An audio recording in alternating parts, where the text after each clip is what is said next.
Together, we know that the ongoing conflict between Palestine and Israel doesn't just impact these two nations but has repercussions for several countries considered allies of both. Recently, there's been news circulating that the U.S. must genuinely prepare to confront Russia and China amid the Palestine-Israel conflict. Could this lead to World War III? So, what's the latest, and how are these three superpowers responding to this issue? Let's delve into the following explanation.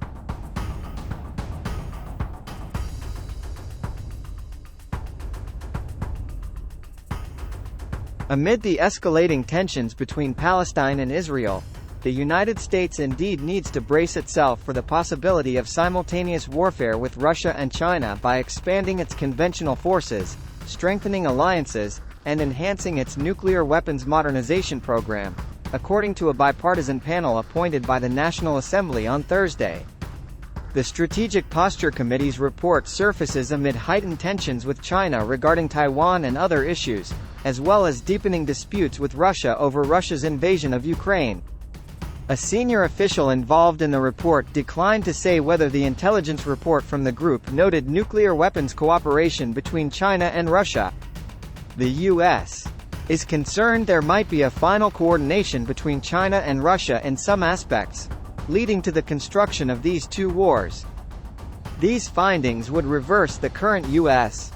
national security strategy, which calls for winning one conflict while preventing another and requires a sharp increase in defense spending with uncertain support from Congress.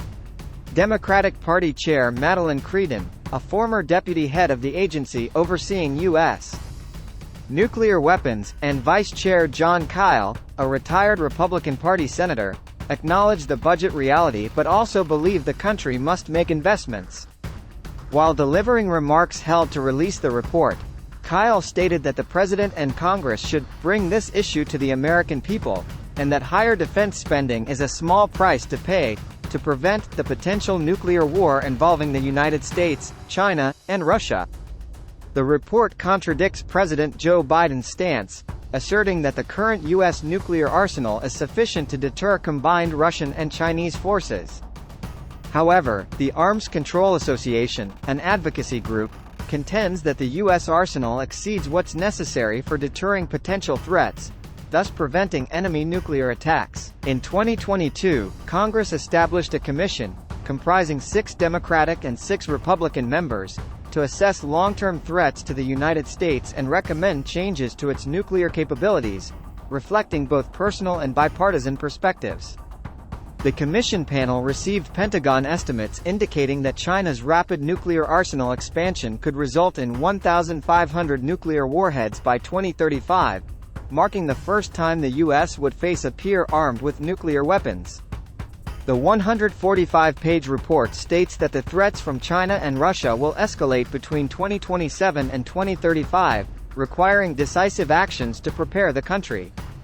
It emphasizes fully funding the 30-year U.S. nuclear weapons modernization program, starting in 2010 and estimated to cost around $400 billion by 2046, to timely upgrade all nuclear warheads, vectors, and infrastructure. Other recommendations include deploying more tactical nuclear weapons in Asia and Europe, developing plans for relinquishing some or all U.S. nuclear warheads, and producing additional B-21 stealth bombers and new submarines carrying more Columbia-class nuclear sailors than initially anticipated. The conference also calls for enhancing the size, type, and posture of U.S. and allied conventional forces. The report warns that without these measures, the U.S. might need to increase the use of its nuclear weapons. As for the positions of the U.S., China, and Russia regarding the Israel-Palestine conflict, the text does not provide specific information. If you have any questions on that matter or need clarification, please let me know. The United States. Under President Joe Biden, has reaffirmed its support for Israel following the recent attacks. President Biden emphasized Washington's commitment to ensuring Tel Aviv has what it needs to protect its people, defend itself, and called for accountability from Hamas. Additionally, the U.S. has deployed several military ships and aircraft near Israel to provide support. Defense Secretary Lloyd Austin announced the relocation of the USS Gerald R.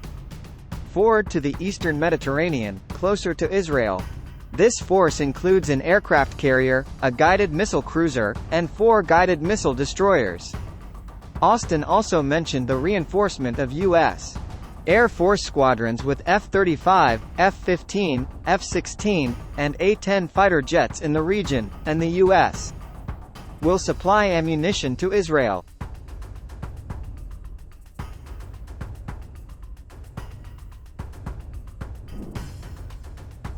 Russia. The Russian government, through spokesperson Maria Zakharova from the Ministry of Foreign Affairs, addressed the recent clashes between Israel and Hamas in Gaza. Zakharova stated that Russia sees the escalation of the conflict in the region as a consequence of non-compliance with UN Security Council resolutions, emphasizing the need for political and diplomatic measures. Russia also views the significant escalation in the Israel-Palestine conflict as a result of Western mistakes, systematically obstructing UN resolutions related to China. Kremlin spokesperson Dmitry Peskov echoed similar sentiments, emphasizing Russia's concern about the significant danger in the region due to the Israel-Hamas conflict. Russia also mentioned that the involvement of third parties worsens the situation. Russian Foreign Minister Sergei Lavrov reportedly held talks with the League of Arab States on the Palestinian issue and called for a ceasefire. President Vladimir Putin expressed his concern about the increased civilian casualties in Israel and Gaza during a phone conversation with President Recep Tayyip Erdogan of Turkey. The Kremlin highlighted the deterioration of the situation in the Israel-Palestine conflict.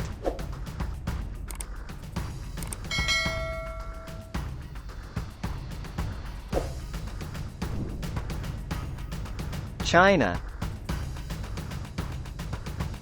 Spokesperson for the Chinese Ministry of Foreign Affairs, Mao Ning, expressed sadness, concern, and strong condemnation for actions that harm civilians.